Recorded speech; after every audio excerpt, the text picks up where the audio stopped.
Okay, good morning, everyone. Thank Chair for the introduction, and it's my great honor to present here. And in this work, we mainly propose DOF, a practical and efficient method to mitigate the duplicate problem for opportunistic forwarding.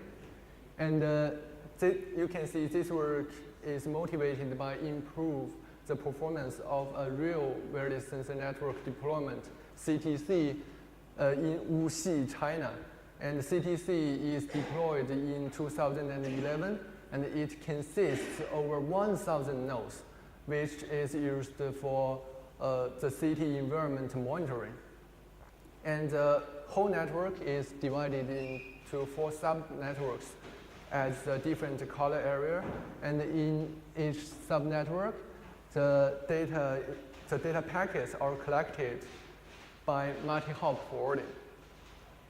And in CTC, we use the CTP protocol as the routing protocol. In CTP, each node select the neighbor which provides the shortest path to route as the next hop forwarder. And for save energy, we use the XMAC as the duty cycle, the media access. In XMAC, all nodes wakes up periodically, but the wake up schedule are different among different nodes. And the sender will send multiple copies of the same packet till it receives acknowledgement from the receiver. But the drawback is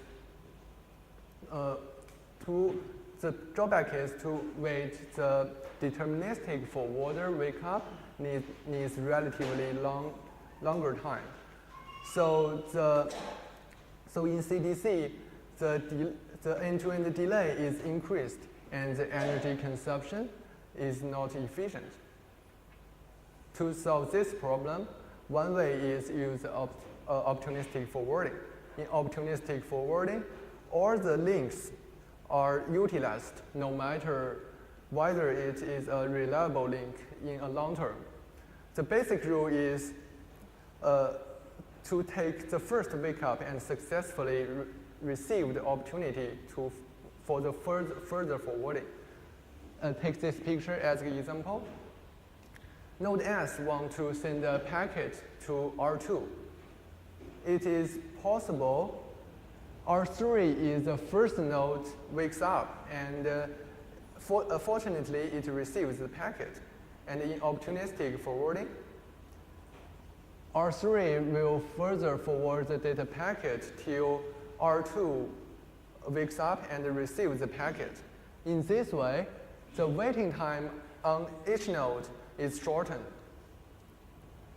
However, when there are multiple nodes, multiple forwarders are active at the same time, like the R1, R2, R3, some of them will overhear the data packet and forward the data simultaneously, so the duplicates occurs. Forwarding the duplicates will consume more energy. Moreover, the duplicate will contain the limited bandwidth resources, and incur the traffic jam. So the duplicate will degrade the energy efficiency and the network reliability.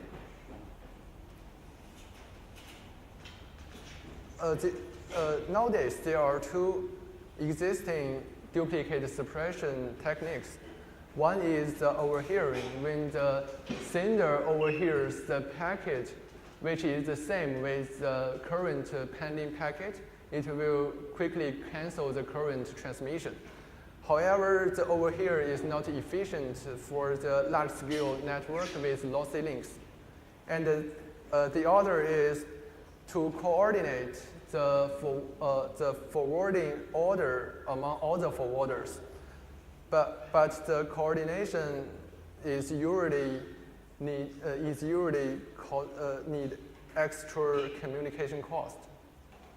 So the problem is how to mitigate the influence of duplicate in a lightweight and efficient way. So to avoid duplicate, we utilize the temporal diversity of the acknowledgement, namely the ACK. The idea is, since the transmission time of the ACK frame is very short, so we could split the total ACK waiting time into multiple slots, and the different forwarders could ACK the probe at different slots. In this way, the sender could distinguish all the potential forwarders by their different ACK time slots. And this is the overview of DOF. So instead of the directly data transmission, the sender will first transmission a small probe to detect the available forwarders. After receive the probe, the forwarders will pick a different time slot to ACK the probe. And then the sender will choose the sender with the smallest slot number as a target, and then the sender send the data with slot informations, which used to indicate which forwarder should charge for the further transmission. And next, we will. This is the basic idea of the DOF. Next, we will discuss some details and the configurations of this work. The first question is, how does the forwarder decide in which ACK slot it ACK the probe? When the forwarder receives the probe, it first calculates the routing progress it could provide. And then we map the routing progress to a priority sequence. The small number in the priority sequence indicates high priority. And the larger the routing progress is, the higher the priority should be. And the different zones on the priority sequence match to the different actual ACK slots.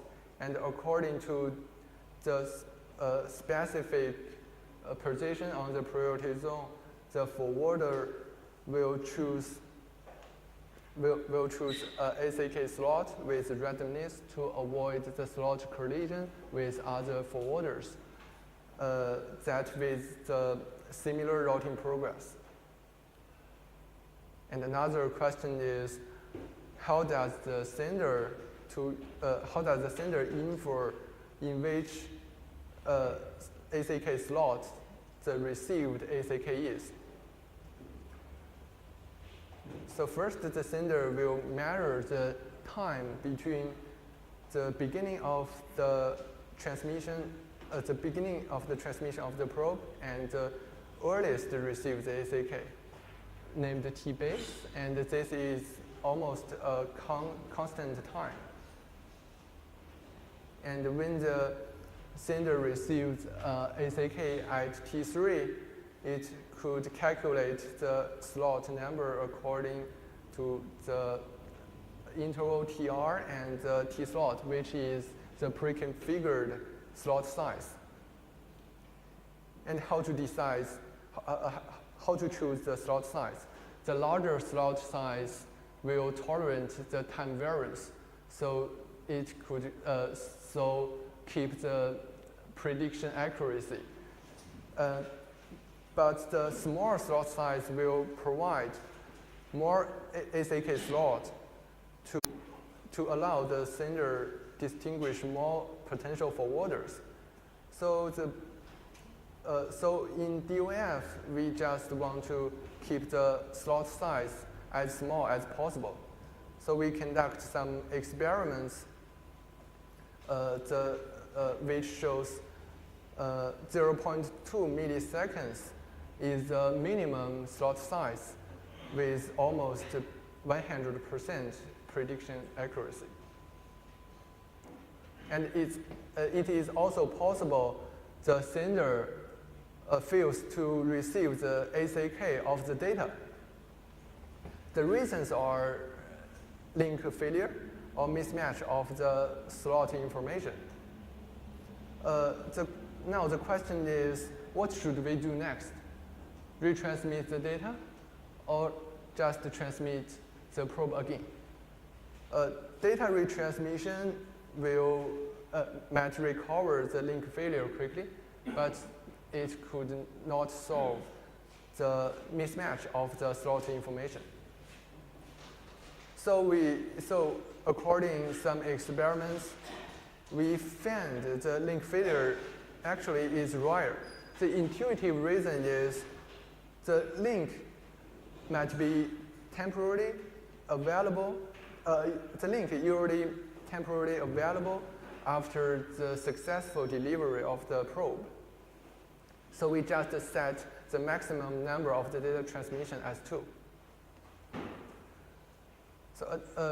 So another problem is, although the transmission time of the transmission process of the probe is small, but it still brings considerably overhead when the traffic load is large. So when there is multiple data packets in the sending queue, we just send the probe for the first packet, and the rest of the packets are directly sent to the same forwarder with no probe to reduce the overhead. And we evaluate DOF on indoor testbed with 20 telespeed nodes and different traffic loads, and we compare DOF with ORW, the state-of-the-art opportunistic routing in wireless sensor networks, and AMAC plus TCP. And in this figure, we could see when the traffic load is large, the duplicate of ORW is over 80%, but the duplicate ratio of DOF keeps low. And also in this figure, we could see when the traffic load is large, the DOF the average packet reception ratio is improved by 46.5% at least. And also in these two figures, we could see the DOF have good performance on energy and delay. So to conclude, we use the temporal diversity of ACK to reduce the duplicate so that improve the performance of opportunistic routing, and we evaluate our work on indoor testbed, and the results shows the good performance and the various traffic loads. And in the future, we will test DOF in the real large-scale sensor network CTC and on the different hardwares. So that's all. Thank you for your attention.